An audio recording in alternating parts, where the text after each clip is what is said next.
Price the Lord, hallelujah. കർത്താവിൻ്റെ ധന്യനാമം മനോഹരമായ നിമിഷത്തിൽ വാഴ്ത്തപ്പെടുമാറാകട്ടെ. ഈ ആത്മീയ സമ്മേളനത്തിൻ്റെ അധ്യക്ഷൻ പാസ്റ്റർ ജിംസ് ചാക്കോ, ഈ അനുഗ്രഹീത ശുശ്രൂഷയിൽ എനിക്ക് മുൻപായി വളരെ അനുഗ്രഹീതമായ നിലയിൽ തിരുവചനത്തിൻ്റെ ഏടുകൾ സംസാരിച്ച പ്രിയ രായ്ച്ചായൻ പാസ്റ്റർ രാജീവ് പൂവക്കാല എന്ന ലോകം വിളിക്കുന്ന കർത്തൃദാസൻ, അനുഗ്രഹീത രോഗശാന്തി വരപ്രാപ്തനാണ്. അദ്ദേഹത്തിൻ്റെ ശുശ്രൂഷയിൽ തന്നെ ഞാൻ മനസ്സിലാക്കുന്നു നിരവധി രോഗികൾ സൗഖ്യമായിട്ടുണ്ട്. കാരണം അത്രത്തോളം തീവ്രമായ ഒരു പ്രവചന സന്ദേശമാണ് തന്നിലൂടെ മുഴങ്ങിയത് എന്ന് ഞാൻ മനസ്സിലാക്കുന്നു. എനിക്കും ആ ശുശ്രൂഷയിൽ ആയിരുന്നപ്പോൾ വളരെ ആത്മീയ പ്രചോദനം ദൈവത്തിൻ്റെ ആത്മാവ് എന്നോടും സംസാരിപ്പാനിടയായി. ഞാൻ അതിന് ദൈവത്തിന് സ്തോത്രം ചെയ്യുകയാണ്. വളരെ പ്രാർത്ഥനയോടെ പങ്കെടുക്കുന്ന എല്ലാ പ്രിയപ്പെട്ടവർക്കും ദൃശ്യമാധ്യമ സഹായത്തിൽ വിദൂരങ്ങളിൽ വിവിധ പ്ലാറ്റ്ഫോമുകളിൽ പ്രാർത്ഥനയോടെ പങ്കെടുക്കുന്ന എല്ലാ പവർ വിഷൻ പ്രേക്ഷകരെയും യേശുക്രിസ്തുവിൽ വന്ദനം ചെയ്തുകൊണ്ട് ദൈവത്തിൻ്റെ ആത്മാവിൻ്റെ ഹൃദയത്തിൽ പ്രേരണ നൽകിയത് 2 കൊരിന്തി ലേഖനം 4-ാം അധ്യായം 16-ാമത്തെ വാക്യത്തെ ആസ്പദീകരിച്ച് എൻ്റെ പ്രിയപ്പെട്ടവരോട് സംസാരിക്കാനാണ്. 2 കൊരിന്തി ലേഖനം 4-ാം അധ്യായം 16-ാം വാക്യം: അതുകൊണ്ട് ഞങ്ങൾ അധൈര്യപ്പെടാതെ, ഞങ്ങളുടെ പുറമേയുള്ള മനുഷ്യൻ ക്ഷയിച്ചു പോകുന്നു എങ്കിലും ഞങ്ങളുടെ അകമേയുള്ളവൻ നാൾക്കുനാൾ പുതുക്കം പ്രാപിക്കുന്നു. അതുകൊണ്ട് ഞങ്ങൾ അധൈര്യപ്പെടാതെ, ഞങ്ങളുടെ പുറമേയുള്ള മനുഷ്യൻ ക്ഷയിച്ചു പോകുന്നു എങ്കിലും ഞങ്ങളുടെ അകമേയുള്ളവൻ നാൾക്കുനാൾ പുതുക്കം പ്രാപിക്കുന്നു. വളരെ അനുഗ്രഹീതമായ ഒരു തിരുവചനമാണ്. 2 കൊരിന്തി ലേഖനം AD 57 പൗലോസിനാൽ വിരചിക്കപ്പെട്ടു എന്ന് കരുതപ്പെടുന്ന ലേഖനമാണ്.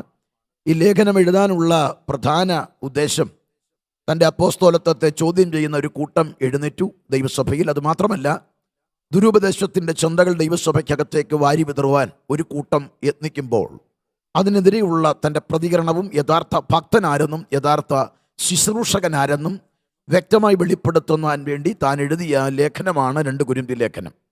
ഈ ലേഖനത്തിൽ 4-ാം അധ്യായം വളരെ ഏറെ പ്രാധാന്യമർഹിക്കുന്നതാണ്. ഈ ലേഖനത്തിലെ ഈ 3 വാക്യങ്ങളെന്ന് പറയുമ്പോൾ ഒരു ക്രിസ്തുഭക്തൻ്റെ അടിത്തറയാണിത്. ഒരു ക്രിസ്തുഭക്തൻ്റെ ആവേശമാണ് ഈ വാക്യങ്ങൾ. ഈ വാക്യം ആരംഭിക്കുന്ന ബ്രിഡ്ജ് വേഡിൽ ആരംഭിക്കുന്ന വാക്യം ഒരിക്കലും തുടക്കമല്ല, തുടർച്ചയാണെന്ന് കാണിക്കുന്നു.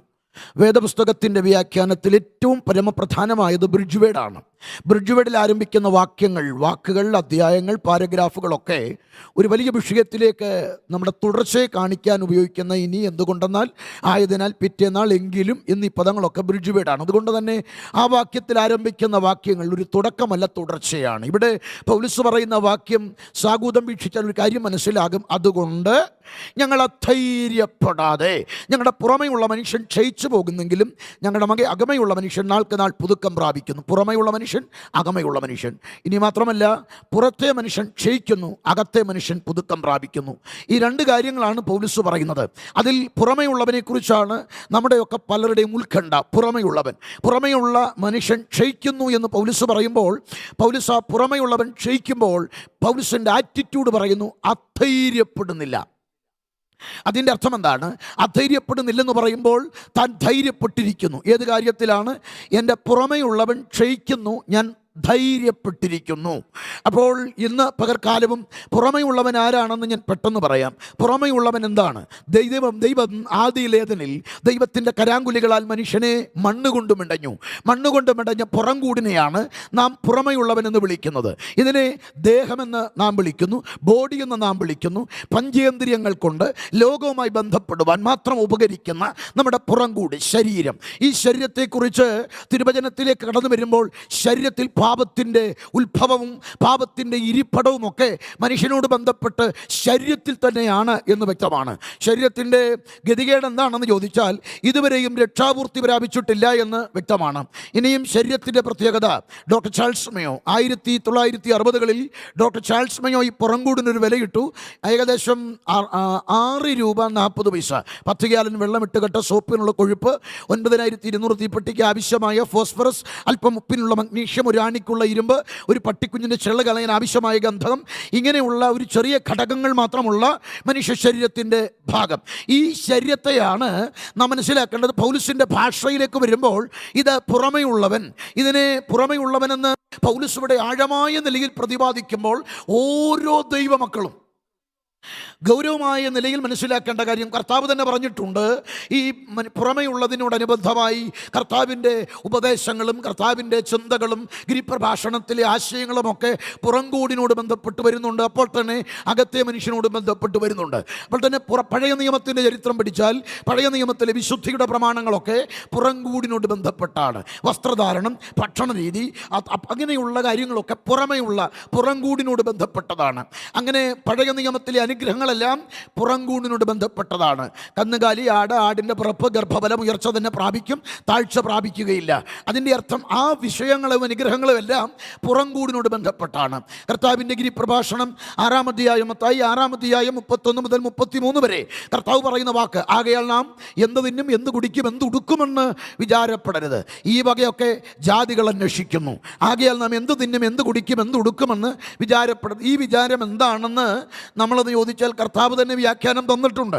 6-ാം അധ്യായത്തിൻ്റെ 25-ാം വാക്യത്തിൽ കർത്താവ് പറയുന്നത് ഇങ്ങനെയാണ്: ആകയാൽ എന്ത് തിന്നും, എന്ത് കുടിക്കും, എന്ത് ഉടുക്കും. അതിനെ 3ആയി കർത്താവ് പറയുമ്പോൾ തന്നെ 2 ഭാഗമാക്കി ആ 25-ാം വാക്യത്തിൽ കർത്താവ് പറയുന്നു.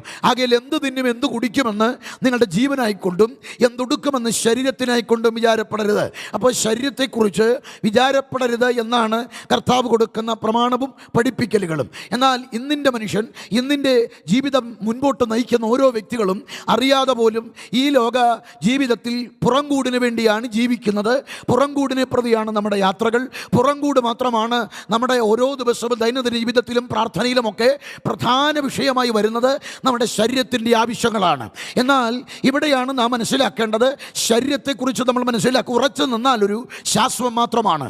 എത്ര പ്രാർത്ഥിച്ചാലും ആരാധിച്ചാലും ഒക്കെ ശരീരത്തിന് ഒരു മാറ്റമൊന്നും നടക്കുക അസംഭവ്യമാണ്. കാരണം ഈ ശരീരം ഓരോ ദിവസം കഴിയുന്തോറും ഇത് മണ്ണിലേക്ക് അലിയാൻ വേണ്ടി വെമ്പിപ്പോയിക്കൊണ്ടിരിക്കുകയാണ്, മരണത്തിലേക്ക് നീങ്ങിക്കൊണ്ടിരിക്കുകയാണ് എന്ന യാഥാർത്ഥ്യം നാം വിസ്മരിച്ചുകൂടാ. ഇത് മാത്രമല്ല, പൗലോസ് അവിടെ പറയുന്നു പുറമെയുള്ളവൻ. ആ പുറമെയുള്ളവന് പൗലോസ് കൊടുക്കുന്ന 3 പദങ്ങൾ അതിൻ്റെ 2 കൊരിന്ത്യർ ലേഖനം 4-ാം അധ്യായത്തിൻ്റെ 8-ഉം 9-ഉം വാക്യത്തിൽ പൗലോസ് 3 പദങ്ങൾ ഉപയോഗിക്കുകയാണ്. ഒന്ന്, അവിടെ പറയുന്ന പദം ഇങ്ങനെയാണ്, താൻ അവിടെ എഴുതുന്നത് സകല വിധത്തിലും കഷ്ടം സഹിക്കുന്നവർ. അപ്പോൾ താൻ പറയുന്ന പദത്തിൻ്റെ അർത്ഥം ഒന്നാമത് ഈ പുറമെയുള്ളതിൽ കഷ്ടത ഉള്ളതാണ്. രണ്ടാമത്തെ കാര്യം അവിടെ പറയുന്നു ബുദ്ധിമുട്ടുള്ളതാണ്. മൂന്നാമത് താൻ 9-ാം വാക്യത്തിൽ പറയുന്നു ഉപദ്രവമുള്ളതാണ്. അപ്പോൾ പുറമെയുള്ളത് എങ്ങനെയുള്ളതാണ് എന്ന ചോദ്യത്തിന് പൗലോസ് തരുന്ന ഉത്തരം ഇത് കഷ്ടമുള്ളതാണ്. 2, ഇത് ഉപദ്രവമുള്ളതാണ്. 3, ഇത് ബുദ്ധിമുട്ടുള്ളതാണ്. അപ്പോൾ ബുദ്ധിമുട്ടുള്ള, ഉപദ്രവമുള്ള, കഷ്ടമുള്ള ഈ ശരീരം, ഈ ശരീരത്തിന് പൗലോസ് 4:7 കൊടുക്കുന്ന വാക്ക് ഇത് മൺപാത്രമെന്നാണ്. ശ്രദ്ധിച്ചാൽ മനസ്സിലാകും, മൺപാത്രം. എന്താ ഈ മൺപാത്രത്തിൻ്റെ പ്രത്യേകത? ഒരിക്കലും ഒരു ഗ്യാരണ്ടി പറയാൻ കഴിയില്ല. കഠിനമായ ഒരു വസ്തു വീണാൽ ഉടഞ്ഞു പോകുന്നത്, സൂക്ഷിച്ചില്ലെങ്കിൽ ഉടഞ്ഞു പോകുന്നത്, അമർച്ചയായി ഏതെങ്കിലും ഒരു തട്ടലുണ്ടായാൽ ഉടയുന്നത്, അമിതമായ ചൂട് കൂടിയാൽ ഉടഞ്ഞു പോകുന്നത്, അമിതമായ വെള്ളത്തിൽ വീണുപോയാൽ അലിഞ്ഞു പോകുന്നത്. അതുകൊണ്ട് തന്നെ മൺപാത്രം എന്ന പദത്തെ നമ്മുടെ പുറംകൂടിനോട് ബന്ധപ്പെട്ട് പൗലോസ് പറയുമ്പോൾ ഒരു കാര്യം മനസ്സിലാക്കണം, ഇത് ഉടയുന്നതാണ്. ഇനി പൗലോസിന്റെ ഭാഷയിൽ 2 കൊരിന്ത്യർ ലേഖനം 5-ലേക്ക് വരുമ്പോൾ ഈ പാത്രത്തിന് വേറൊരു പേര് കൊടുത്തിട്ടുണ്ട്, ഇത് കൂടാരമാണ്. ഇത് കൂടാരമാണ്. അപ്പോൾ ഇവിടെയാണ് നാം മനസ്സിലാക്കേണ്ടത്, ഈ കൂടാരം എന്ന പേര് താൽക്കാലികമായ ഒരു ഇടത്താവളമാണ്. മൺപാത്രം എന്നത് ഇത് സൂക്ഷ്മതയോടെ എത്ര സൂക്ഷിച്ചാലും ഇതിന് ഗ്യാരണ്ടിയോ വാറണ്ടിയോ തരാൻ കഴിയില്ല, ഇത് ഉടഞ്ഞു പോകുന്നതാണ്. പൗലോസ് പറയുന്നത് ഇത് കഷ്ടമുള്ളതാണ്, ഇത് ഉപദ്രവമുള്ളതാണ്, ഇത് ഉടയപ്പെടുന്നതാണ്, ഇത് നഷ്ടപ്പെടുന്നതാണ്, ഇത് നശിച്ചു പോകുന്നതാണ്. ഇങ്ങനെല്ലാം പറയുമ്പോൾ തന്നെ നമ്മൾ അറിയേണ്ട ഒരു യാഥാർത്ഥ്യമുണ്ട്. പൗലോസ് അവിടെ പറയുന്ന ഒരു വാക്ക് നിങ്ങളുടെ ശ്രദ്ധയിലേക്ക് കൊണ്ടുവരുന്നു.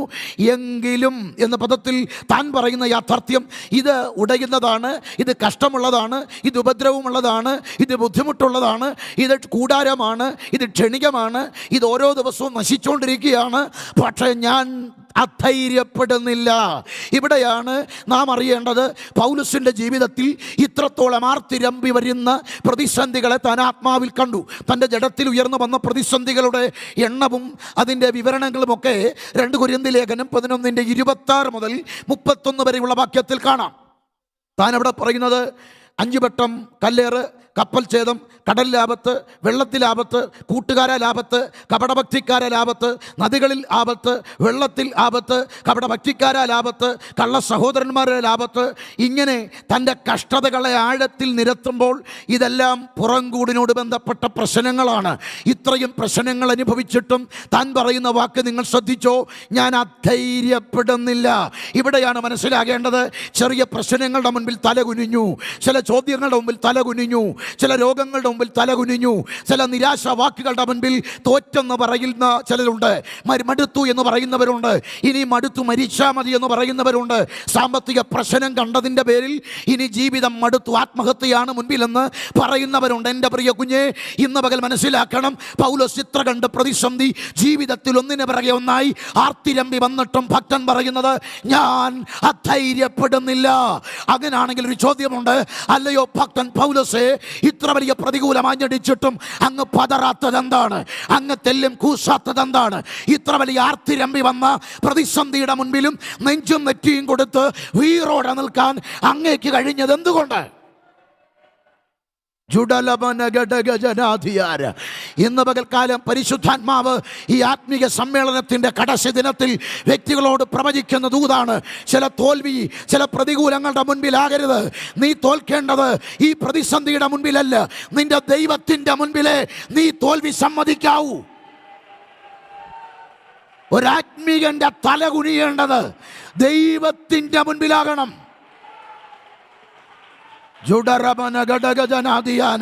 ഒരു വലിയ ആത്മമണ്ഡലം ഇന്ന് പകൽ തുറക്കുന്നുണ്ട്. ഇന്ന് പകൽക്കാലം ഈ വചനത്തിന്റെ മുൻപിൽ ചില നിരാശയുടെ കയത്തിൽ കിടക്കുന്ന ചിലർക്ക് വചനം ഒരു വിടുതലായി മാറുന്നുണ്ട്, വചനം ഒരു സൗഖ്യമായി മാറുന്നുണ്ട്.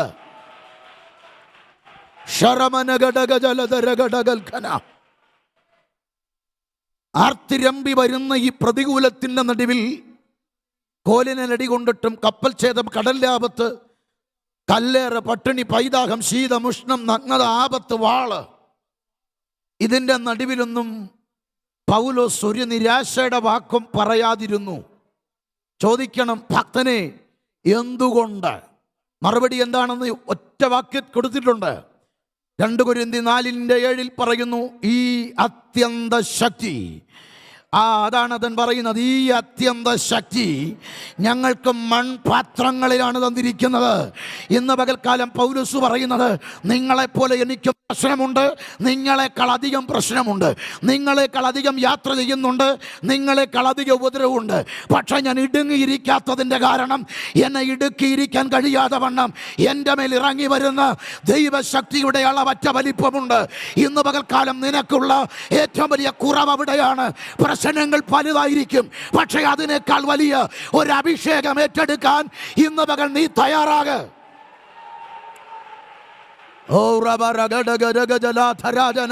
പ്രതിസന്ധിയെ മൂടുന്ന ഒരു അഭിഷേകത്തിന്റെ പുതപ്പ് നിനക്ക് നേരെ പല്ലിളിക്കുന്ന വെല്ലുവിളികൾക്കും ഇത് ഇന്ന് പകൽ ഏറ്റെടുക്കേണ്ടത് അഭിഷേകത്തിന്റെ ഒരു പുതപ്പ. ഈ അത്യന്ത ശക്തി ഉടയുന്ന എൻ്റെ മൺപാത്രത്തിലുണ്ട്. നശിച്ചു പോകുന്ന ഈ മൺപാത്രത്തിൽ അത്യന്ത ശക്തിയുണ്ട്.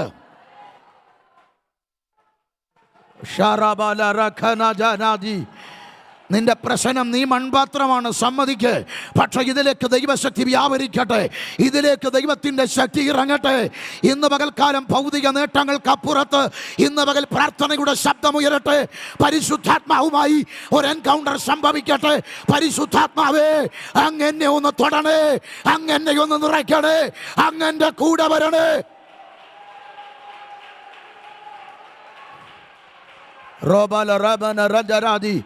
ഈ മീറ്റിംഗ് ഇവിടെ നടക്കുമ്പോൾ ലൈവിൽ ചില വിടുതലുകൾ നടക്കുന്നുണ്ട്. ചില രോഗബന്ധനങ്ങൾ അഴിഞ്ഞു മാറുന്നുണ്ട്. ചില തലമുറകളെ ബന്ധിച്ച അന്ധകാരത്തിന്റെ മണ്ഡലങ്ങൾ ഇന്ന് പകൽ യേശുവിൻ നാമത്തിൽ അഴിയുന്നുണ്ട്. ദൈവശക്തി നിന്റെ മൺപാത്രത്തിൽ ഇറങ്ങുന്നുണ്ട്. നിന്റെ മൺപാത്രത്തിൽ അത്യന്ത ശക്തി ഇറങ്ങട്ടെ. യേശുവിനെ ഉയർപ്പിച്ചവന്റെ ശക്തി നിന്റെ മൺപാത്രത്തിൽ ഇറങ്ങട്ടെ.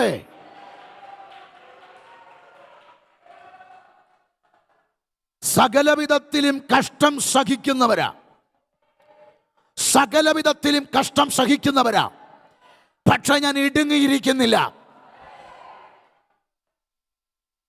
മലയാളീകരിച്ചോട്ടെ, കഷ്ടം സഹിക്കുന്നവരാ, ഞാൻ ഒതുങ്ങിപ്പോകുന്നില്ല.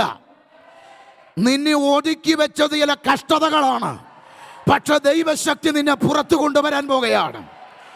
ഓ, ഇന്ന് പകൽക്കാലം ചില കഷ്ടതകൾ ഒതുക്കി വെച്ചവരെ പരിശുദ്ധാത്മാവ് പുറത്തു കൊണ്ടുവരികയാണ്. ചില കഷ്ടത നിന്നെ ഒതുക്കി വെച്ചു, ദൈവ സാന്നിധ്യം നിന്നെ പുറത്തു കൊണ്ടുവരാൻ പോകുകയാണ്.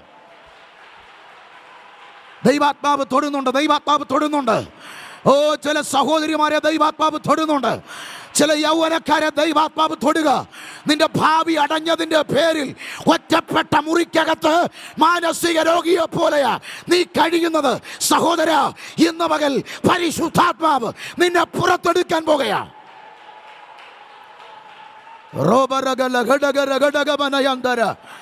നീ ഉപവസിച്ചത് വൃഥാവല്ല കേട്ടോ, നീ ആരാധിക്കുന്നത് വൃഥാവല്ല. കഷ്ടത നിന്നെ ഒതുക്കിയെങ്കിൽ പരിശുദ്ധാത്മാവ് നിന്നെ പുറത്തെടുക്കാൻ പോകുകയാണ്. Price the Lord. സകലവിധത്തിൽ കഷ്ടമുണ്ട്, പക്ഷെ എൻ്റെ മേൽ ഇറങ്ങുന്ന അത്യന്ത ശക്തി. Price the Lord. എനിക്ക് ഉപദ്രവമുണ്ട്, പക്ഷെ ഞാൻ ഉപേക്ഷിക്കപ്പെടുന്നില്ല, കാരണം എൻ്റെ മേൽ ഇറങ്ങുന്ന ദൈവശക്തി. ഹല്ലേലൂയ. ഞാൻ വീണ് കിടക്കുകയാണ്, പക്ഷെ ഞാൻ നശിക്കുന്നില്ല, കാരണം എന്നെ നശിപ്പിക്കാൻ കഴിയാതെ എന്നെ ചുറ്റിപ്പൊതിയുന്ന ഒരു ദൈവശക്തിയുടെ ആവരണമുണ്ട്. ഇന്ന് പകൽക്കാലം ദൈവാത്മാവുമായി ഒരിടപെടൽ ഇടപെടൽ. ഇന്ന് പകൽക്കാലം പരിശുദ്ധാത്മാവ് ഇടപെടുന്നു. ഹോളി സ്പിരിറ്റ് ഇന്ന് പകലിൽ ആത്മാവ് ഇടപെടുന്നു വ്യക്തികളിൽ. പരിശുദ്ധാത്മാവ് ഒരു എൻകൗണ്ടർ ഇന്ന് പകൽ സംഭവിക്കട്ടെ. ഇന്ന് നീ വന്നതുപോലെ മടങ്ങത്തില്ല, വന്നതുപോലെ നീ മടങ്ങത്തില്ല. ഹല്ലേലൂയ. Price the Lord. ഇന്ന് പകൽ ദൈവത്തിന്റെ പൈതലെ, പലപ്പോഴും നീ ഫോക്കസ് ചെയ്തത് പ്രശ്നം മാറാനാ, പ്രശ്നത്തിന്റെ വിടുതലാണ് നീ ഫോക്കസ് ചെയ്തത്. പക്ഷെ ഇന്ന് അതൊന്ന് ചേഞ്ച് ചെയ്യണം. എനിക്ക് പ്രശ്നത്തിന്റെ വിടുതലല്ല വേണ്ടത്. Price the Lord. പ്രശ്നങ്ങളുടെ വിടുതലിൽ നിന്ന് കണ്ണൊന്ന് മാറ്റിക്കോ, നിന്റെ ശ്രദ്ധയൊന്ന് മാറ്റിക്കോ. പ്രശ്നത്തെ നോക്കിയാൽ ഒരുപക്ഷെ പത്രോസിനെ പോലെ നീ മുങ്ങാൻ സാധ്യതയുണ്ട്. എന്നാൽ ഇന്ന് പകൽ നിന്റെ ശ്രദ്ധ മാറ്റുക. 2 കൊരിന്ത്യർ ലേഖനത്തിൽ പൗലോസ് പറയുന്നൊരു പദമുണ്ട്. 2 കൊരിന്ത്യർ ലേഖനം 12:8. അതെന്നെ വിട്ടു നീങ്ങേണ്ടതിന് ഞാൻ 3 വട്ടം അവനോട് അപേക്ഷിച്ചു, കർത്താവിനോട് അപേക്ഷിച്ചു. 3 വട്ടം അതെന്നെ വിട്ടു നീങ്ങാൻ. ഏതാണ് എന്നെ വിട്ടു നീങ്ങേണ്ടത്? എന്നെ കുത്തുന്ന ആ സാത്താൻ്റെ ദൂതൻ്റെ കുത്തൽ, എന്നെ കുത്തിക്കൊണ്ടിരിക്കുന്ന ആ സാത്താൻ്റെ ദൂതൻ. അവിടെ സാത്താൻ്റെ ദൂതൻ എന്ന് നമ്മൾ കരുതുമ്പോൾ, നമ്മളത് ഗ്രീക്ക് ബൈബിളിൽ വായിക്കുമ്പോൾ പൗലോസ് കൊടുക്കുന്ന ആശയത്തിന് ഒരു ചെറിയ തിരുത്തൽ ഉണ്ടവിടെ. അവിടെ പൗലോസ് പറയുന്നത്, വെളിപ്പാടുകളുടെ ആധിക്യനിമിത്തം ഞാൻ നിഗളിച്ചു പോകാതിരിക്കേണ്ടതിന് ജഡത്തിൽ എനിക്കൊരു ശൂലം തന്നു. എന്നെ കുത്തുവാൻ സാത്താൻ്റെ ദൂതൻ എന്ന് നമ്മൾ വായിക്കുമ്പോൾ ഒരുപാട് അബദ്ധങ്ങൾ വരും. കാരണം സാത്താൻ്റെ ആയുധം മുഴുവനും കർത്താവ് വെപ്പിച്ചെന്നാണ് പൗലോസ് പറയുന്നത്. അപ്പോൾ ശൂലം കൊണ്ട് കുത്തണമെങ്കിൽ ശൂലം കൊടുത്തില്ലയോ എന്നൊരു ചിന്ത വരും. അതുകൊണ്ട് തന്നെ നമ്മുടെ മലയാളത്തിൽ അത് വായിക്കുമ്പോഴത്തെ ആ പിശക് വരാതിരിക്കാൻ മൂലഭാഷയിൽ പൗലോസ് പറയുന്നത്, വെളിപ്പാടുകളുടെ ആധിക്യം നിമിത്തം ഞാൻ നിഗളിച്ചു പോകാതിരിക്കേണ്ടതിന് എനിക്ക് ജഡത്തിൽ ദൈവം ഒരു ശൂലം തന്നു. ഈ ശൂലത്തിൻ്റെ ഉടമ എൻ്റെ ദൈവമാണ്. അപ്പോൾ നമുക്ക് ചോദ്യം ചോദിക്കണം, ദൈവമേ നീ എന്തിനാ പൗലോസിനെ ഇത്ര കണ്ട് കുത്തുന്നത്? കർത്താവ് പറയുന്നത് എന്താണെന്നറിയാമോ? നീ നിഗളിക്കാതിരിക്കാൻ. എന്തിനാ നിഗളിച്ചാൽ എന്ത് സംഭവിക്കും? നിഗളിച്ചാൽ പാപമാകും, പാപം ചെയ്താൽ സാത്താൻ്റെ കൂടെ അകപ്പെടും. അതുകൊണ്ട് നിന്നേക്കാൾ എനിക്ക് നിന്നെക്കുറിച്ച് ഉത്തരവാദിത്വമുണ്ട്. നീ നശിക്കരുതെന്ന് എനിക്ക് വലിയ ഗൗരവമേറിയ ചിന്തയുണ്ട്. അതുകൊണ്ട് ഞാനിത് മാറ്റാതിരിക്കുന്നത്, ഈ വേദന മാറിയാൽ, ഈ രോഗം മാറിയാൽ, ഈ ശൂലം മാറിയാൽ ഒരുപക്ഷെ നീ പാപത്തിൽ വീണു പോകുന്നത് ആയതുകൊണ്ട് എൻ്റെ കരുണയുടെ ഇടമാണ്, എൻ്റെ കരുണയുടെ ഇടപെടലാണ്, എൻ്റെ കരുണയുടെ സ്പർശനമാണ്, എൻ്റെ സ്നേഹത്തിൻ്റെ സ്പർശനമാണ്. ഈ ശൂലത്തിൻ്റെ മറവിൽ ചില പ്രതികൂലങ്ങളെ നോക്കി ഇനി നിരാശയുടെ വാക്ക് പറയല്ലേ, വേദനയുടെ വാക്ക് പറയല്ലേ. ദൈവം അനുവദിച്ചതാ. എന്തിനാണെന്നറിയാമോ? നീ തകരാതിരിക്കാൻ, നിന്റെ ആത്മീയം പോകാതിരിക്കാൻ, നീ പ്രാർത്ഥനയിൽ വീഴാതിരിക്കാൻ, നീ ശുശ്രൂഷയിൽ വീഴാതിരിക്കാൻ. Praise the Lord. Praise the Lord. പൗലോസ് പറയുന്ന വാക്ക്, വെളിപ്പാടുകളെ ആധിക്യം നിമിത്തം ഞാൻ നിഗളിച്ചു പോകാതിരിക്കേണ്ടതിന് ജഡത്തിൽ എനിക്കൊരു ശൂലം തന്നു.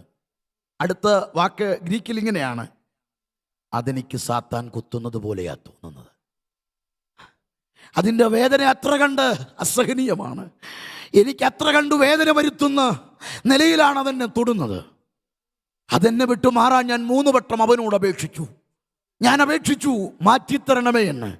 അവിടുന്ന് എന്നോട് മറുപടി പറഞ്ഞത്, എൻ്റെ കൃപ നിനക്ക് മതി, എൻ്റെ കൃപ നിനക്ക് മതി, എൻ്റെ കൃപ നിനക്ക് മതി. ഈ പൗലോസേ, നിന്റെ കണ്ണുനീർ വീഴ്ത്തുന്ന ഈ പ്രതികൂലം നിനക്ക് സഹിക്കാൻ പറ്റാത്തതാ, പക്ഷെ എൻ്റെ കൃപ നിനക്ക് മതി, എൻ്റെ കൃപ നിനക്ക് മതി. ഇന്ന് പകലിലും ചിലരോട് ആത്മാവിൻ്റെ ഇടപെടല, സഹിക്ക വയ്യ അപ്പച്ച, ഡാഡി എനിക്ക് താങ്ങാൻ വയ്യ എന്ന് നൊമ്പരപ്പെടുന്നവരോട് സ്വർഗം പ്രവചിക്കുന്നത്, എൻ്റെ കൃപ നിനക്ക് മതി, എൻ്റെ കൃപ നിനക്ക് മതി. അതൊരാശ്വാസമല്ല കേട്ടോ. എൻ്റെ കൃപ നിനക്ക് മതി എന്ന വാക്കിൽ ഒരു വലിയ വിടുതലുണ്ട്. ആ വിടുതലാണ് അടുത്ത പദം, എൻ്റെ ശക്തി നിന്റെ ബലഹീനതയിൽ തികഞ്ഞു വരും. പൗലോസ് വെറുതെയല്ല എഴുതിയത്, ഈ മൺപാത്രത്തിൽ അത്യന്ത ശക്തി ബലഹീനമായ എന്നെ മൺപാത്രത്തിൽ എന്നെ അസഹ്യപ്പെടുത്തുന്ന പ്രശ്നത്തിൽ എന്നിൽ തികഞ്ഞു വരുന്നൊരു ദൈവശക്തിയുണ്ട്. ഇന്ന് പകൽക്കാലം മനസ്സിലാക്കണേ, എത്രത്തോളം ബലഹീനതയുണ്ടോ അത്രത്തോളം ദൈവശക്തി, എത്രത്തോളം പ്രതിസന്ധി തലവെക്കുന്നു അത്രത്തോളം ദൈവശക്തി, എത്രത്തോളം നിന്ന തലവെക്കുന്നു അത്രത്തോളം ദൈവശക്തി, എത്രത്തോളം അപവാദം വരുന്നു അത്രത്തോളം ദൈവശക്തി, എത്രത്തോളം പ്രതികൂലമുണ്ടോ അത്രത്തോളം ദൈവശക്തി. ഇന്ന് പകൽ എത്ര പേർക്ക് പ്രാർത്ഥിക്കാൻ കഴിയും, കർത്താവേ, പ്രതികൂലം മാറുന്നതല്ല എൻ്റെ വിഷയം, അതിനെ ജയിക്കാൻ, അതിനെ മൂടുന്ന ഒരു കൃപ ഇന്ന് എൻ്റെ മേൽ പകരണം. Price the Lord. അതുകൊണ്ടാണ് പിതാക്കന്മാർ പാടിയത്, എനിക്ക് നിൻ കൃപ മതിയേ, എൻ പ്രിയനെ എനിക്ക് നിൻ കൃപ മതിയേ, ദുരിതം നിറയും മരുവിലെ വാസത്തിൽ എനിക്ക് നിൻ കൃപ മതിയേ. അതാകട്ടെ പ്രാർത്ഥന. എൻ്റെ പ്രിയരെ, ഈ ദൈവശക്തി പൗലോസിൽ വരുത്തിയ വിടുതലിൻ്റെ അടുത്ത ഭാഗം തന്നെ ഈ പരിശുദ്ധാത്മാവിൻ്റെ ഇടപെടൽ തന്നെ ട്രാൻസ്ഫോം ചെയ്തെടുത്തു. തന്നിൽ നടന്ന ട്രാൻസ്ഫോർമേഷൻ ആ വാക്യത്തിൽ തുടർന്ന് വായിക്കുന്നത് ഇങ്ങനെയാണ്, ആകയാൽ ക്രിസ്തുവിൻ്റെ ശക്തി എൻ്റെ മേൽ ആവസിക്കേണ്ടതിന് ഞാൻ അതിസന്തോഷത്തോടെ എൻ്റെ ബലഹീനതകളിൽ പ്രശംസിക്കും, എൻ്റെ ബലഹീനതകളിൽ പ്രശംസിക്കും. എന്താണോ താൻ മാറണമെന്ന് കരഞ്ഞു പ്രാർത്ഥിച്ച് 3 വട്ടം അപേക്ഷിച്ചത്, ഇപ്പോൾ തൻ്റെ പ്രാർത്ഥനയിൽ നടക്കുന്ന മാറ്റം കണ്ടോ? അതിപ്പോൾ എൻ്റെ ലക്ഷ്യം അതല്ല, എൻ്റെ പ്രയോറിറ്റി അത് മാറുന്നതല്ല, എനിക്ക് ക്രിസ്തുവിൻ്റെ ശക്തി എൻ്റെ മേൽ ഇറങ്ങുന്നതാണ് എൻ്റെ ഒന്നാമത്തെ പ്രയോറിറ്റി. ഫസ്റ്റ് പ്രയോറിറ്റി ക്രിസ്തുവിൻ്റെ ശക്തി എൻ്റെ മേൽ ആവർത്തിക്കേണ്ടതിന് ഞാൻ അതിസന്തോഷത്തോടെ എൻ്റെ ബലഹീനതകളിൽ പ്രശംസിക്കും. ഞാൻ എൻ്റെ ബലഹീനതകളിൽ പ്രശംസിക്കും തോറും എൻ്റെ മേൽ ക്രിസ്തുവിൻ്റെ ശക്തി കൂടുതൽ ഇറങ്ങുമെങ്കിൽ ഇന്ന് പകൽ പ്രശ്നത്തിൽ നിന്ന് നിൻ്റെ കണ്ണു മാറ്റിയിട്ട് കർത്താവിൻ്റെ സാന്നിധ്യത്തെ ഒന്ന് കൊതിക്കാൻ കഴിയുമെങ്കിൽ നിൻ്റെ പ്രശ്നത്തിനേക്കാൾ വലുതായി പ്രതിസന്ധിക്കും ഇത് നിന്നെ നിർത്താൻ കഴിവുള്ള ദൈവശക്തിയുടെ അസാധാരണമായ ഒരു പകർച്ച നിന്നിൽ പകരാൻ എൻ്റെ കർത്താവ് വിശ്വസ്തനാണ്. Price the Lord. 10-ാം വാക്യത്തിൽ പൗലോസ് അടുത്ത പദം പറയുന്നത്, അതുകൊണ്ട് ഞാൻ ക്രിസ്തുവിന് വേണ്ടി കയ്യേറ്റം, ഉപദ്രവം, ബലഹീനത, ബുദ്ധിമുട്ട്, ഞെരുക്കം എന്നിവ സഹിക്കാൻ ഇഷ്ടപ്പെടുന്നു. എത്ര തീവ്രമാണ്! 5 കാര്യത്തെ ഇഷ്ടപ്പെടുന്നു എന്ന് പറയുമ്പോൾ അതിലൊന്നിനെ നോക്കി താൻ 3 വട്ടം കരഞ്ഞു, ഒന്ന് മാറ്റിത്തരുമോ എന്ന്. ആ പ്രാർത്ഥനയുടെ മുൻപിൽ തൻ്റെ മേലിറങ്ങിയ സാന്നിധ്യത്തിൻ്റെ അളവറ്റ വലിപ്പം, അതിൻ്റെ മുൻപിൽ താൻ പറയുന്നു, ഞാനിപ്പോൾ എൻ്റെ ലക്ഷ്യം മാറ്റി. എനിക്കിപ്പോൾ ഈ ബലഹീനതയല്ല വിഷയം, ക്രിസ്തുവിൻ്റെ ശക്തി എൻ്റെ മേലിറങ്ങണം. അതിലേക്ക് വന്നപ്പോൾ തന്നിൽ നടന്ന മാറ്റം കണ്ടോ? 5 കാര്യങ്ങളെ നോക്കിയിട്ട് പറയുന്നു, എനിക്കിഷ്ടമാണ്. എന്തൊക്കെയാ? ബലഹീനത ഇഷ്ടമാണ്, ഞെരുക്കം ഇഷ്ടമാണ്, ഉപദ്രവം ഇഷ്ടമാണ്, കയ്യഷ്ടം ഇഷ്ടമാണ്, പട്ടിണി ഇഷ്ടമാണ്. ഇതിനെയൊക്കെ ഇഷ്ടപ്പെടാൻ കാര്യം അത്രത്തോളം തന്നെ മാറ്റിമറിച്ച ദൈവ സാന്നിധ്യത്തിൻ്റെ പകർച്ച. ഇന്ന് പകൽ അതല്ലേ പറയുന്നത്, ഈ അത്യന്ത ശക്തി. ഇന്ന് പകൽക്കാലം പ്രിയപ്പെട്ടവരെ, നിന്നിൽ സംഭവിച്ച ഏറ്റവും വലിയ അപജയം, ഏറ്റവും വലിയ ഗതികേട്, വിടുതൽ നടക്കാത്തത്, ദൈവപ്രവൃത്തി വെളിപ്പെടാത്തത്, ഇന്ന് പകൽക്കാലം പരിശുദ്ധാത്മാവുമായി ഒരു ബന്ധമില്ല. ഇന്ന് പ്രാർത്ഥിക്കേണ്ടത്, കർത്താവേ, എനിക്കിന്ന് അങ്ങയുടെ സാമീപ്യം വേണം. ലൂക്കോസ് 24:49 കർത്താവ് പറഞ്ഞത് ഇങ്ങനെയാണ്, ഉയരത്തിൽ നിന്ന് ശക്തി ധരിക്കുവോളം നിങ്ങൾ നഗരത്തിൽ പാർപ്പീൻ. എപ്പോൾ വരെയാണ് നിങ്ങൾ പാർക്കേണ്ടത്? ഉയരത്തിൽ നിന്ന് ശക്തി ധരിക്കുവോളം. അതായത് കർത്താവ് പറയുന്ന വാക്കിലെല്ലാം പ്രകടമല്ലേ? കർത്താവ് പറയുന്നത്, നിങ്ങൾ എത്ര നാൾ ഇവിടെ പാർക്കണം? ഉയരത്തിൽ നിന്ന് ശക്തി ലഭിക്കുന്നത് വരെ. 1-2 മണിക്കൂറാണോ? അല്ലല്ല, ഉയരത്തിൽ നിന്ന് ശക്തി ലഭിക്കുന്നത് വരെ. എത്ര നാൾ നിങ്ങൾ ഇവിടെ ഈ മാളികമുറിയിൽ ഇരിക്കണം? ഉയരത്തിൽ നിന്ന് ശക്തി ലഭിക്കുന്നത് വരെ. എത്ര നാൾ നിങ്ങൾ കരയണം? ഉയരത്തിൽ നിന്ന് ശക്തി ലഭിക്കുന്നത് വരെ.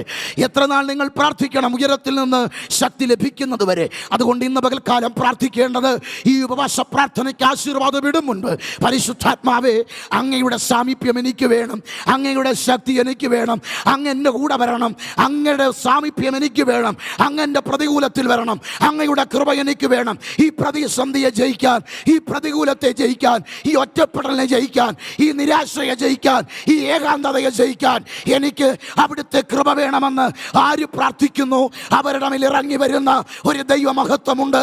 അവർക്ക് മാത്രം അനുഭവിക്കാൻ കഴിയുന്ന ചില വിടുതലുകളുണ്ട്. ഇന്ന് പകൽ പരിശുദ്ധാത്മാവ് ചില കുടുംബങ്ങളോട് പ്രവചിക്കുന്നത്, നിന്റെ മേൽ ഇറങ്ങി വരുന്ന ദൈവപ്രവർത്തിക്ക് മുൻപിൽ, നിന്റെ മേൽ ഇറങ്ങുന്ന ദൈവപ്രവർത്തിയുടെ വലിയ ചലനം, ദൈവമഹത്വത്തിന്റെ ചലനം, ദൈവശക്തിയുടെ വലിയ പ്രദർശനം, അതിന്റെ മുൻപിൽ ശത്രുവിന്റെ പദ്ധതികൾ ഇന്ന് പകൽ തകർക്കപ്പെടുകയാണ്.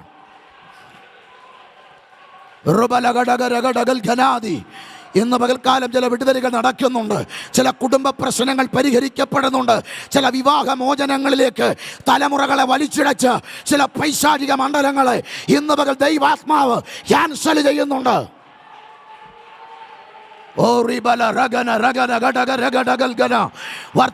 തലമുറകളെ പാപത്തിലേക്ക് വലിച്ചിടയ്ക്കുന്ന ചില പൈശാചിക മണ്ഡലങ്ങളെ ഇന്ന് പകൽ ദൈവശക്തിയുടെ മുൻപിൽ അത് തകർക്കപ്പെടട്ടെ.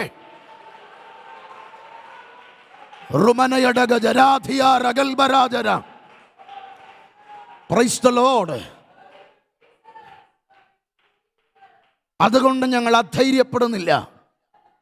ഇന്ന് പകൽ ധൈര്യത്തോടെ പ്രതിസന്ധിയുടെ മുൻപിൽ ആത്മീയൻ നിൽക്കുന്നത് പരിശുദ്ധാത്മാവിൻ്റെ ഇടപെടലുള്ളതുകൊണ്ടാണ്. ദൈവശക്തിയുടെ സാമീപ്യമാണ് ഒരു ആത്മീയൻ പ്രതിസന്ധിയിൽ പതറാത്തത്. ചില പ്രതിസന്ധികളുടെ മുൻപിൽ ഒരു ജയം വേണോ? ധൈര്യത്തോടെ നിൽക്കണമെന്ന് ആശയമുണ്ടോ? ഇന്ന് പകൽ ഇവിടുന്ന് ഇറങ്ങുന്നതിന് മുൻപ് പരിശുദ്ധാത്മാവുമായി ഒരു എൻകൗണ്ടർ സംഭവിക്കട്ടെ. പരിശുദ്ധാത്മാവെ, അങ്ങില്ലാതെ ഇന്ന് ഞാൻ പോകില്ല, ഇന്ന് അങ്ങനെ തൊടാതെ ഞാൻ പോകത്തില്ല. എത്ര പേർക്ക് അങ്ങനെ പ്രാർത്ഥിക്കാൻ കഴിയും? പരിശുദ്ധാത്മാവെ, അങ്ങനെ തൊടാതെ ഞാൻ മടങ്ങത്തില്ല, അങ്ങന്റെ കൂടെ വരാതെ ഞാൻ മടങ്ങത്തില്ല, അങ്ങന്റെ മേൽ വെളിപ്പെടാതെ, അങ്ങയുടെ ശക്തിയില്ലാതെ. അങ്ങനെ പ്രാർത്ഥിക്കുന്നവരുടെ മേൽ ഇറങ്ങുന്ന ഒരു ദൈവകൃപയുടെ പുതപ്പ്, അരിഞ്ഞ പുൽപ്പുറത്തിറങ്ങുന്ന ചാറൽ മഴ പോലെ ഒരു വലിയ ദൈവമഹത്വം ഇറങ്ങി വരുന്നുണ്ട്. ഏലിയാവിൽ നിന്ന് എലീശയിലേക്ക് ഒരു പുതപ്പ് കൈമാറിയതുപോലെ ചിലരുടെ മേൽ ദൈവകൃപയുടെ പുതപ്പ്, ദൈവത്തിന്റെ ആത്മാവ് കൈമാറുകയാ.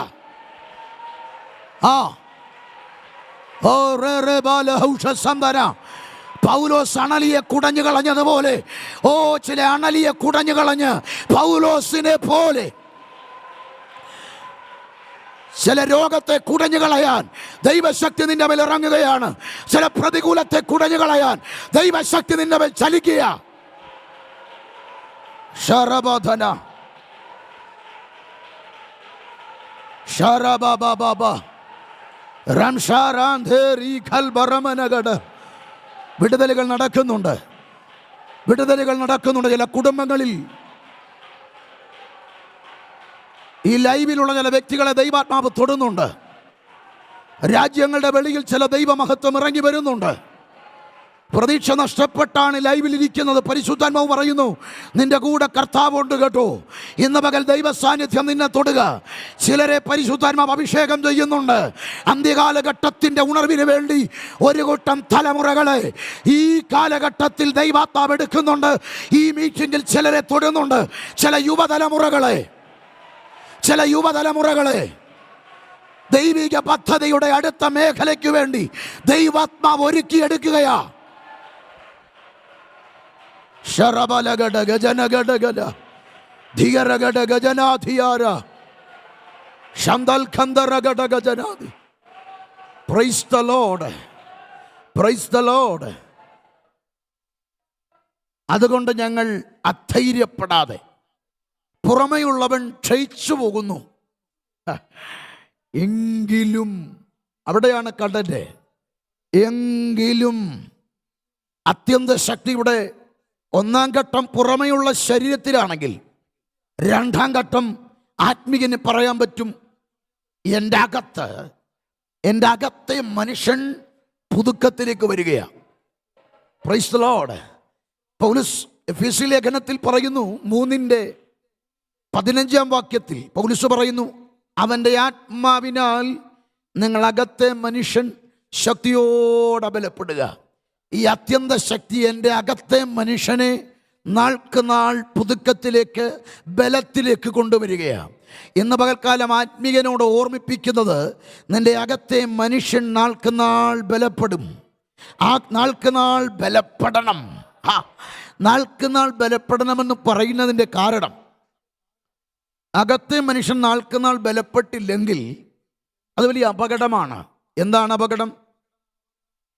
എഫെസ്യ ലേഖനം 4:15 പറയുന്നു, 14-15. എഫെസ്യ ലേഖനം 4:14-15.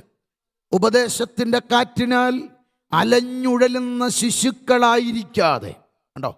അപ്പോൾ ഒരാത്മീയൻ ശിശുവായിരിക്കാതെ ക്രിസ്തുവിൻ്റെ തലയോളം വളരണം. ഒരാത്മീയൻ ഇപ്പോൾ ജനിച്ച ശിശുക്കളെ പോലെ രക്ഷയ്ക്കായി വളരുവാൻ മായമില്ലാത്ത പാൽ കുടിപ്പാൻ വാഞ്ചിപ്പീൻ. അപ്പോൾ ഓർക്കുക, രക്ഷയ്ക്കായി വളരണം. ഒരുവൻ്റെ അകത്തെ മനുഷ്യൻ വീണ്ടും ജനനമെന്ന പ്രക്രിയ നടന്നു കഴിഞ്ഞാൽ അകത്തെ മനുഷ്യൻ ഡേ ബൈ ഡേ വളരണം. എത്രത്തോളം?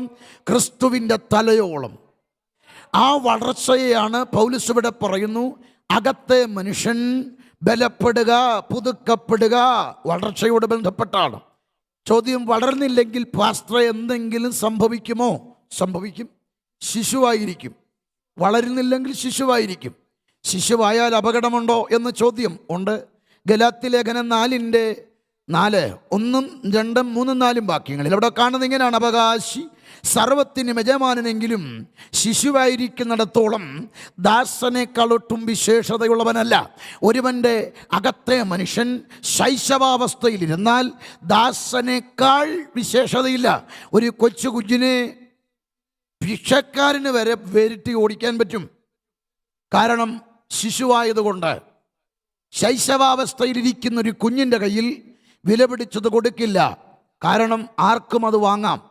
ശിശുവിനെ ആർക്കും നിയന്ത്രിക്കാം. കാരണം അധികാരമുണ്ടെങ്കിലും സ്വന്തം നിയന്ത്രണത്തിൽ പോകാൻ കഴിയില്ല, സ്വന്തം ആജ്ഞയ്ക്ക് പോകാൻ കഴിയില്ല, സ്വന്തം ആഗ്രഹം നിവർത്തിക്കപ്പെടുകയില്ല, സ്വന്തം താല്പര്യങ്ങൾക്ക് പ്രയോറിറ്റി ഇല്ല. ഇതാണ് ശൈശവാവസ്ഥ. ഒരാത്മീയൻ ശിശുവായിട്ടിരുന്നാൽ ചോദിക്കുന്നതൊന്നും കിട്ടില്ല കേട്ടോ. എൻ്റെ പ്രിയരെ, ശിശു ചോദിക്കുന്നത് ഒരുപക്ഷെ, ഒരു ആൺകുഞ്ഞ് ചോദിക്കുകയാണ്, ഡാഡി എനിക്കൊരു ഡ്യൂക്ക് വേണം, 3.5 ലക്ഷത്തിൻ്റെ ഡ്യൂക്ക് വേണം. അങ്ങനൊരു 4 വയസ്സുള്ള കുഞ്ഞ് ഡാഡിയെ നോക്കി കരയുന്നു, ഡാഡി എനിക്ക് ഡ്യൂക്ക് വേണം, 3.5 ലക്ഷത്തിൻ്റെ ഡ്യൂക്ക്. ആ ഡാഡി പറയും, 4 വയസ്സുള്ള നിനക്ക് ഡ്യൂക്കല്ല, ഡ്യൂക്കിനേക്കാൾ നല്ലത് വീക്കാണ്. പകരം എന്തായിരിക്കും കൊടുക്കുക? 3.5 ലക്ഷത്തിൻ്റെ ഡ്യൂക്കിന് പകരം അവന് 35 രൂപയുടെ ഡ്യൂക്ക് കൊടുക്കും. പുറകിൽ നൂലുള്ള ഡ്യൂക്കാണ്. ആ ഡ്യൂക്ക് പുറകോട്ട് നൂല് വലിക്കുമ്പോൾ മുൻപോട്ട് പോകുന്നതാണ്. അവൻ ചോദിച്ചത് 3.5 ലക്ഷമാണ്, കൊടുത്തത് 35 രൂപയുടെയാണ്. പല ആത്മീകരും ചോദിച്ചു, കർത്താവെ പ്രാർത്ഥിച്ചിട്ട് തന്നില്ലല്ലോ, ഞാൻ എത്ര നാളെ ഉപവസിച്ചു തന്നില്ലല്ലോ, ഞാൻ ആരാധിച്ചു തന്നില്ലല്ലോ. കർത്താവ് പറയുന്നു, അകത്തെ മനുഷ്യൻ ശിശുവായതുകൊണ്ട് വിലപിടിപ്പുള്ളത് എനിക്കിപ്പോൾ തരാൻ പറ്റില്ല. മനസ്സിലാകുന്നുണ്ടോ? അതുകൊണ്ട് ഇതൊരു ഗൗരവമേറിയ വിഷയമാണ്. ശിശുവായിരുന്നാൽ അധികാരത്തിന് പരിധിയുണ്ട് കേട്ടോ. നമ്മളൊക്കെ ശാസിക്കുന്ന ശാസനയുടെ ശബ്ദം കേട്ടാൽ ഇന്ത്യ മഹാരാജ്യത്തിൽ പിശാച് കാണരുത്. അങ്ങനെ ശാസിക്കുന്നവരാണ്. നമ്മളൊരു ഉപവാസം തുടങ്ങുമ്പോൾ മുതലേ ശാസന തുടങ്ങും. പിശാചിനെ ശാസിച്ച് നമ്മുടെ പല്ലുകൾക്കൊക്കെ വളരെ ബലഹീനതയുമായിട്ടുണ്ട്. അങ്ങനെ നമ്മൾ ശാസിക്കുന്നവരാണ്. വർഷങ്ങൾ തോറും ശാസിച്ചിട്ടും സാത്താന് യാതൊരു കുലുക്കവുമില്ല. എന്താ കാര്യമെന്നറിയാമോ? അധികാരമുണ്ട്, പക്ഷെ ശിശുവായതുകൊണ്ട് ഒരു കൊച്ചു കുഞ്ഞ് കമ്പെടുത്ത് ഗേറ്റിങ്കിൽ നിന്നിട്ട് പറയുന്നു, ഇവിടെ എൻ്റെ വീട്ടിൽ കയറരുതെന്ന് പറഞ്ഞാൽ വരുന്നാൾ അവനെ ഉൾപ്പെടെ എടുത്തുകൊണ്ട് വീട്ടിൽ കയറുന്നു. അവൻ എത്ര ആക്രോശിച്ചാലും അവർക്ക് ഫീൽ ചെയ്യില്ല. കാരണം ശിശുവായതുകൊണ്ട് കുഞ്ഞുവാവയായി കരുതുന്നത് പോലെ രക്ഷിക്കപ്പെട്ട വിശ്വാസി, നിന്റെ അകത്തെ മനുഷ്യൻ വളർച്ച പ്രാപിക്കാതിരുന്നാൽ ശിശു എന്ന നിലയിലാണ്. അധികാരമില്ലായ്മ, അവകാശമില്ലായ്മ, നിന്റെ മേൽ വെളിപ്പെടേണ്ട ദൈവിക വാഗ്ദത്തങ്ങളെല്ലാം നഷ്ടപ്പെടുന്നത് കൊണ്ട് ഏറ്റവും ഗൗരവമായി ആത്മീകർ തിരിച്ചറിയേണ്ടത് ആത്മീക വളർച്ചയാണ്. ഡേ ബൈ ഡേ വളരണം. ഓ ക്രിസ്തുവെന്ന തലയോളം വളരട്ടെ. അങ്ങനെ ഒരു ആത്മമണ്ഡലത്തിലേക്ക് ഇന്ന് പകൽ ജനമെത്തട്ടെ. ഇന്ന് പകൽ അങ്ങനെ ഒരു ഇടപെടൽ പരിശുദ്ധാത്മാവ് നിങ്ങളിൽ നടത്തട്ടെ. ആത്മീയ വളർച്ചയ്ക്ക് പരിശുദ്ധാത്മാവ് ചെയ്യുന്ന പരിശുദ്ധാത്മാവിനോട് ബന്ധപ്പെട്ട് 2 കാര്യങ്ങൾ ഞാൻ പെട്ടെന്നൊന്ന് പറഞ്ഞു പ്രാർത്ഥിച്ചോളാം. പരിശുദ്ധാത്മാവുമായി ബന്ധപ്പെട്ട ഒരുവൻ്റെ അകത്തെ മനുഷ്യൻ ബലപ്പെടുന്നത് എങ്ങനെ? യൂദായുടെ ലേഖനത്തിലാണ്. യൂദ 20-21 വാക്യത്തിൽ കാണുന്നത്, അവർ എഴുതിയിരിക്കുന്നു, നിങ്ങളോ പ്രിയമുള്ളവരെ, നിങ്ങളുടെ അതിവിശുദ്ധ വിശ്വാസത്തെ ആധാരമാക്കി നിങ്ങൾക്ക് തന്നെ ആത്മീയ വർധന വരുത്തണം. ശ്രദ്ധിക്കണേ, നിങ്ങളുടെ അകത്തെ മനുഷ്യൻ പുതുക്കം നടക്കേണ്ടത് ഒന്ന്, നിങ്ങൾക്ക് തന്നെ നിങ്ങൾ ആത്മീയ വർധന വരുത്തണം. ഈ ആത്മതപനത്തിൽ നമുക്ക് തന്നെ നാം ആത്മീയ വർധന വരുത്തുക. എങ്ങനെയാണ് നമുക്ക് നാം ആത്മീയ വർധന വരുത്തുക? 1 കൊരിന്ത്യർ ലേഖനം 14-ാം അധ്യായം 4-ാം വാക്യത്തിൽ വായിക്കുന്നു, അന്യഭാഷ സംസാരിക്കുന്നവൻ തനിക്ക് താൻ ആത്മീയ വർധന വരുത്തുന്നു. അന്യഭാഷ പ്രാപിച്ചവർ ഓർക്കണം, ഇതൊരു ചെറിയ കാര്യമല്ല, ഏതെങ്കിലും ആരാധനയ്ക്ക് വേണ്ടി മാത്രമുള്ളതല്ല, നിന്റെ വ്യക്തിപരമായ ആവശ്യത്തിനുള്ളതാണ്. അന്യഭാഷ സംസാരിക്കുന്നവൻ തനിക്ക് താൻ ആത്മീയ വർധന വരുത്തുന്നു. അതിന് പാട്ട് വേണമെന്നില്ല, കീബോർഡ് വേണമെന്നില്ല, ഡ്രം വേണമെന്നില്ല, അവൻ ഏതെങ്കിലും ഒരു പ്രത്യേക സ്ഥലം വേണമെന്നില്ല. എപ്പോഴൊക്കെ നിനക്ക് ദൈവമായി സംസാരിക്കണോ അപ്പോഴൊക്കെ നിനക്ക് അന്യഭാഷ സംസാരിക്കാം. അത് ആലയത്തിൽ മാത്രമല്ല, ജോലി സ്ഥലത്താകാം, ഭവനത്തിലാകാം, ഡ്രൈവ് ചെയ്യുമ്പോഴാകാം, എവിടെയും സംസാരിക്കാം. അതെൻ്റെ ആത്മീയ വർധനവിനാണ്. ഇന്ന് പകൽ എത്ര പേർക്ക് അതിന് കഴിയുമോ അവർ ഭാഗ്യമുള്ളവർ. അന്യഭാഷ സംസാരിക്കുന്നവർ തനിക്ക് താൻ ആത്മീയ വർധന വരുത്തുന്നു. സ്തോത്രം. അടുത്തത് യൂദായുടെ ലേഖനം 21 പറയുന്നത്, പരിശുദ്ധാത്മാവിൽ പ്രാർത്ഥിക്കുക. പരിശുദ്ധാത്മാവിൽ പ്രാർത്ഥിക്കണം. എങ്ങനെയാ പരിശുദ്ധാത്മാവിൽ പ്രാർത്ഥിക്കുന്നത്? 1 കൊരിന്ത്യർ ലേഖനം 14:14 വാക്യം ഇങ്ങനെയാണ്, ഞാൻ അന്യഭാഷയിൽ പ്രാർത്ഥിക്കുന്നു എങ്കിൽ എൻ്റെ ആത്മാവ് പ്രാർത്ഥിക്കുന്നു. അപ്പോൾ ഒരു ആത്മീയൻ പരിശുദ്ധാത്മാവിൽ പ്രാർത്ഥിക്കുന്നത് അന്യഭാഷയിലുള്ള പ്രാർത്ഥനയാണ്.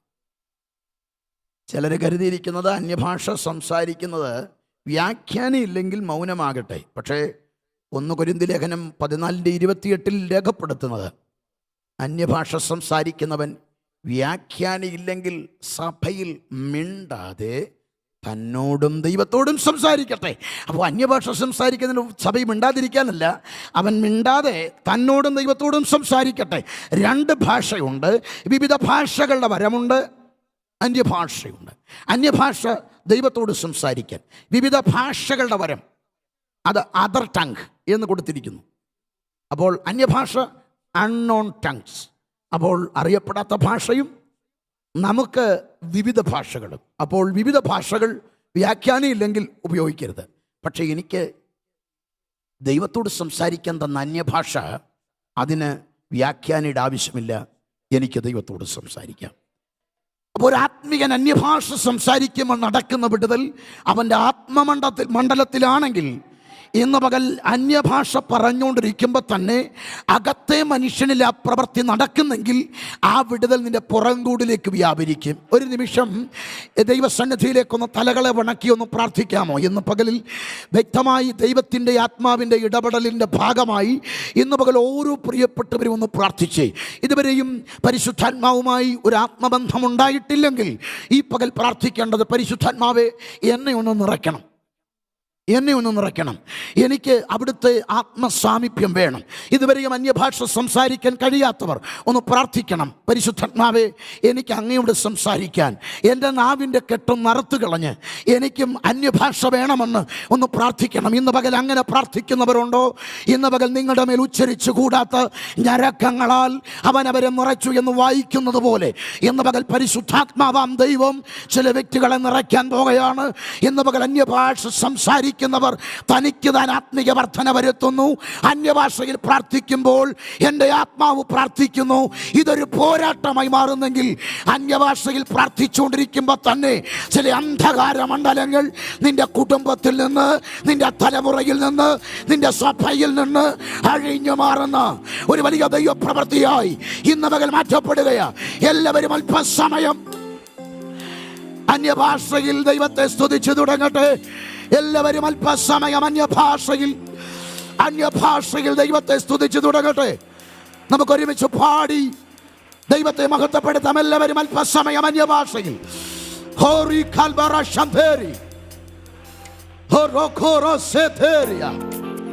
ഈ ജനത്തിന്റെ മേൽ അഭിഷേകത്തിന്റെ ഒരു വലിയ പകർച്ച കൈമാറുക യേശുവിൻ നാമത്തിൽ.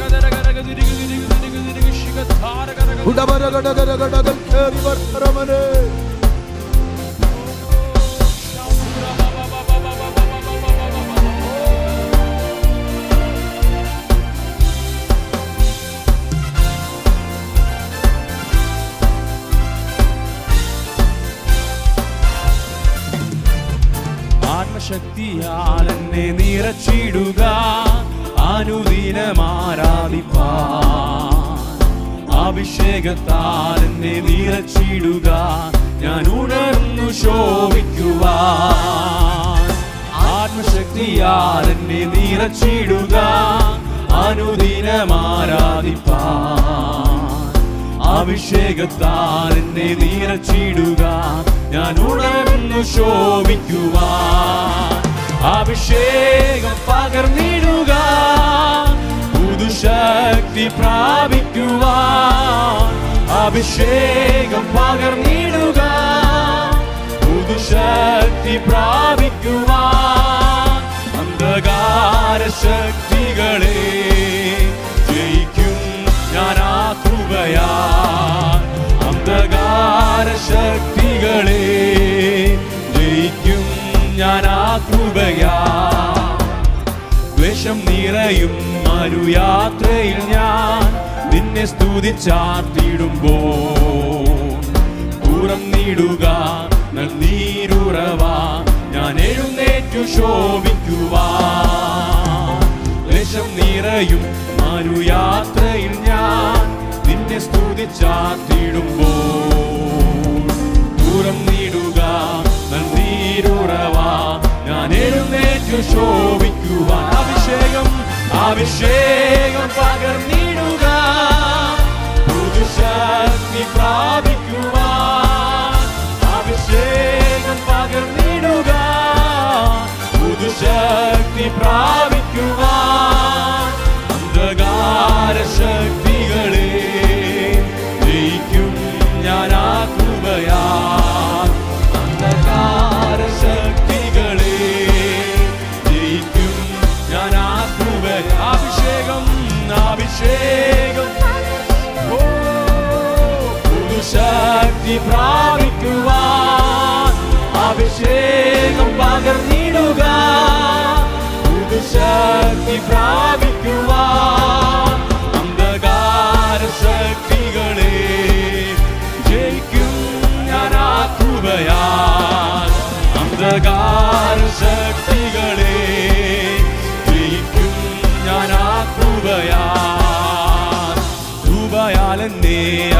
അഭിഷേകം ചെയ്യുക, വിശുദ്ധിയോട് ആരാധിപ്പാൻ. ആത്മാവിനാലേ നിൻ ശക്തിയാലേ കോട്ടകൾ തകർത്തിടുവാൻ. കൃപയാലെന്നെ അഭിഷേകം ചെയ്യുക, വിശുദ്ധിയോട് ആരാധിപ്പാൻ. ആത്മാവിനാലേ നിൻ ശക്തിയാലേ കോട്ടകൾ തകർത്തിടുവാൻ. അഭിഷേകം പകർന്നിടുക, പുതുശക്തി പ്രാപിക്കുവാൻ.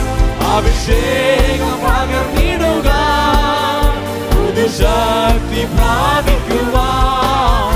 അന്ധകാര ശക്തികളെ ജയിക്കും ഞാൻ ആ കൃപയാൽ. അന്ധകാര ശക്തികളെ ജയിക്കും ഞാൻ ആ കൃപയാൽ. അഭിഷേകം അഭിഷേകം പകർന്നിടുക, പുതുശക്തി പ്രാപിക്കുവാൻ. അഭിഷേകം പകർന്നിടുക, പുതുശക്തി പ്രാപിക്കുവാൻ. അന്ധകാര ശക്തികളെ ജയിക്കും ഞാൻ ആ കൃപയാൽ. അന്ധകാര ശക്തികളെ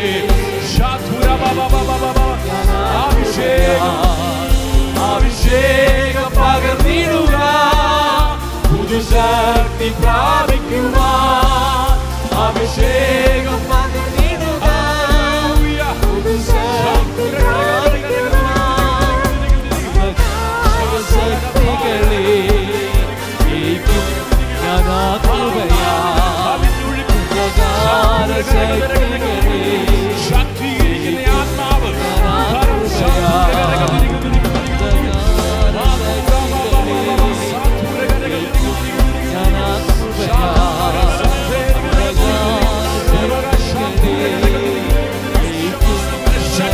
എന്നിൽ ആവസിക്കേണ്ടതിന് ഞാൻ ബലഹീനതയിൽ പ്രശംസിക്കുന്നു. അവന്റെ ശക്തി എന്നിൽ പൂർണ്ണമായി എന്നെ ഭരിക്കേണ്ടതിന്, എന്നെ വഴി നടത്തേണ്ടതിന് ഉദരകം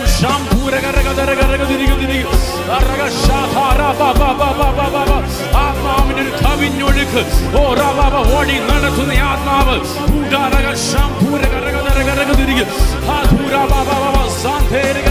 തിരികെ